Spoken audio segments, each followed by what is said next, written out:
आजिर भिडियोटा miss करदेले आपण आगु कौन हेब से सब जानीपारे।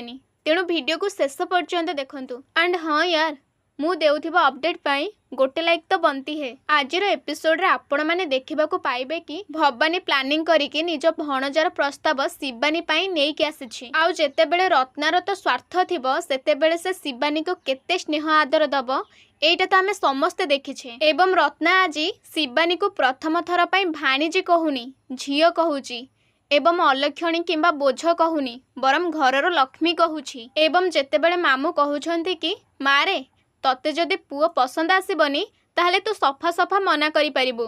एवं रत्ना मध्य मामू को कथा को सपोर्ट करिके कहूची कि हाँ हाँ हाँ आमको कौन शिवानी बोझ लगुच ना कौन। मु तो चाहे से एमिते सारा जीवन आम घरे रहू।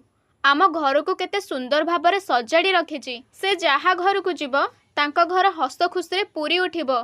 आउ को पुओ तो ताकू रिजेक्ट करबा कथा भी भाबिबेनी। किंतु शिवानी बारंबार ईशान कथा भाबु थाए एवं बहुत मन दुख करिके थाए। एवं सेतिके बेले रत्ना कुहे कि मारे तोर कौन हैला, तू कौन ए बाहाघर रे खुशी ना हो। किंतु शिवानी किछि भी कुहेनी।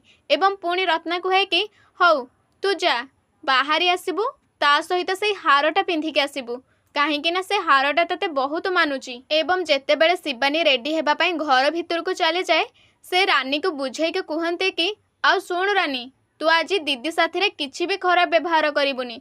ताको बड़ दीदी भाबरे रेस्पेक्ट दबु जेमिति तार मन दुख न हुए काहेकि ना मु चाहेनी तार मन दुख हो। आज आउ अल्प समय भितरे शिवानी बहुत सुंदर भाबरे सज होइकी बाहर को आसे। एवं शिवानी को देखिला परे रत्ना मैडम ता पाखु को चली जाती। आखिरु टिके कला नेइकी तार नजर छड़ाती। आउ कहते कि मो झियो को कहार भी नजर न लागू। मो झियो आज बहुत सुंदर देखा जाउची, सते जेपरी स्वयं माँ लक्ष्मी। आउ एमिति कहिके कुंढेई पकांती। एवं रानी मध्यम प्रशंसा करिके कुहे कि हाँ दीदी तमे आज बहुत सुंदर देखा जाउच। ताले सांगा माने भवानीर भणजा किए से सब को जानिबा पई चैनल को सब्सक्राइब करिके रखंतु।